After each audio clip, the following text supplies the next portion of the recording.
If you've always wanted to try a New Orleans style beignet but don't live in New Orleans, then my homemade beignet recipe is for you. And if you like this video, don't forget to hit that like button and subscribe. Hey, you're watching Prep Your Kitchen, where I, John Cannell, teach you how to make delicious homemade dishes to share with your family and friends. These beignets will be ready before you know it, so let's get started. It's really cold today, so I actually filled this up with warm water and I'm just gonna dump it out. It helps warm that glass up. If it's ice cold, it brings the temperature down too much. 3/4 of a cup of that warmish water. I'm gonna add 1 packet of yeast to this. And I've measured out 1/2 a cup or 100 grams of sugar for this recipe. I'm gonna add about 1/2 of that in now. Give it a little bit of a mix, and we're gonna set this aside for 5 minutes or until it's nice and frothy. And right now, we're gonna be measuring out 3 3/4 cups of all-purpose flour. Add a teaspoon of salt into the flour and give it a quick whisk. And then we're just gonna set it aside for a few moments. All right, let's check on that yeast. What? Look at that, monster. Okay, now I'm gonna add 1/2 a cup of milk, and I've warmed it up so it's not ice cold. 2 teaspoons of vanilla. These are gonna be the best beignets ever. Now I'm gonna add 1 room temperature egg, in you go, as well as the remaining 1/2 cup of sugar, as well as the remaining 1/4 cup of sugar, because I already used 1/2 of it. Okay, give this a whisk.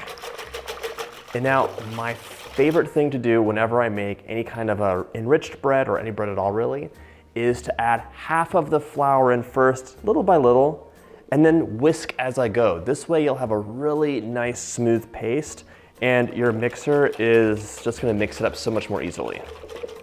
And right now, we just have a nice smooth batter, almost like you would have when you make crepes. Okay.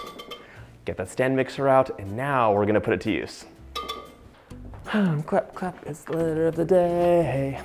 It's the letter, it's the letter of the day.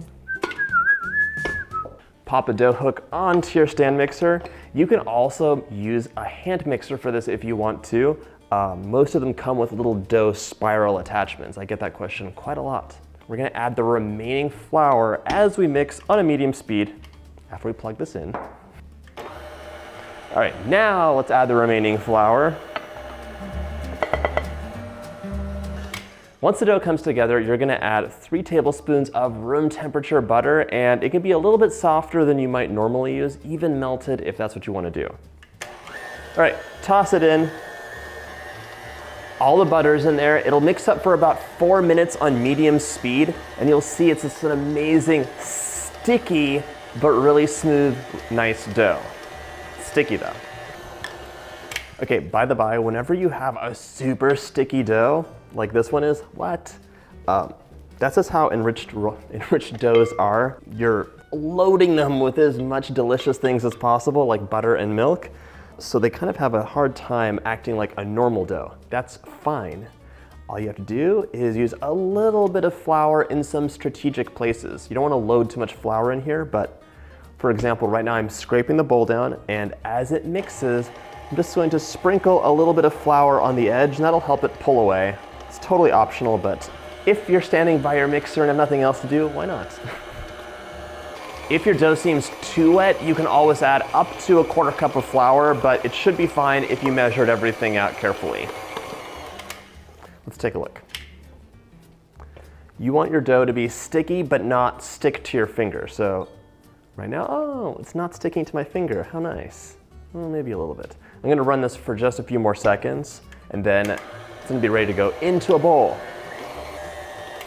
This dough smells amazing. I cannot wait to fry these up, but the dough has to rise first, and you have 2 choices right now. You can either let it rise in a warm place for about 2 hours, or you can make these a day ahead or even 2 days ahead and just keep the dough in the fridge, and it'll, rise up more slowly. I've added some oil to this large bowl. I'm just going to use a paper towel. You could also use your hands if you want to swoop it up. I'm not gonna lie to you, like so many people do with these recipes and say, oh, just an hour is fine. An hour is fine for pizza dough or something with like nothing in it but flour and water and yeast. If you're adding any fats or delicious things to this, it's gonna take a little longer. Cover it up with plastic and pop it into your warming drawer or your fridge. After a few hours of rise time, you're gonna have a monster bit of dough here. And let me tell you one thing that can go wrong. This is a sticky dough, as I've mentioned before, and you're gonna wanna use more flour than you might expect on your counter. So let's liberally flour it and none of our sticking problems will happen. This happened a little bit in my recipe development, so I had to really emphasize it in the notes. Before I roll this out, I'm gonna add a candy thermometer to a big pot, add some oil, and then set it over medium-high heat. I want this to get nice and hot by the time these are all cut up, and this happens pretty quick. We want this to get to 360, so really hot, nice and golden brown. Okay, we're gonna invert the dough onto our well-floured counter. Hope I used enough oil. It's a little bit sticky, but I'm going to use a spatula to get the rest out. A little bit of flour for the top and my hands too. And I'm gonna pat this out almost like you would for a cinnamon roll. Just pat and stretch into a rectangle or square, and you do not want this to be too thin. If you roll this out too thin, it's not gonna puff up. It's gonna be kind of flat and a little bit disappointing. Now we're gonna cut this into 2 to 2.5 inch pieces. I'm using a pizza dough roller and just gently roll across the top. Don't manhandle that dough. These do not have to be perfect either. And as you go, feel free to just kind of gently maneuver the dough and make sure it's not sticking. Now we're gonna cut this into squares. When your oil is 360, everything's all cut up and you have some paper towels laid out, we're gonna fry these up. I'm using a bench scraper to get these off of the counter. They're actually not sticking right now, but it really helps you move them around without having to manhandle them and like lose their shape too much. Just gently slide it into the oil, just like an ocean liner going out of the dock. There you go. You do not want an oil splash. That is a major no-no. I'll be taking these out using a spider. It's a really handy tool, but you could definitely use a slotted spoon if you don't have one. We can do 3 at a time, even 4 at a time if you feel like it, and just look for a nice golden color and then flip them over. These are gonna be so good and perfect with a cup of coffee. Once they're golden on both sides, just take them out with your spider, place them on some paper towels to sop up the excess oil, and repeat the process. Your only challenge is to not nibble on too many while you're frying them up. I ate half of my test batch the last time I made these before they got any powdered sugar on them. They're that good. Sugar. Oh, honey, honey.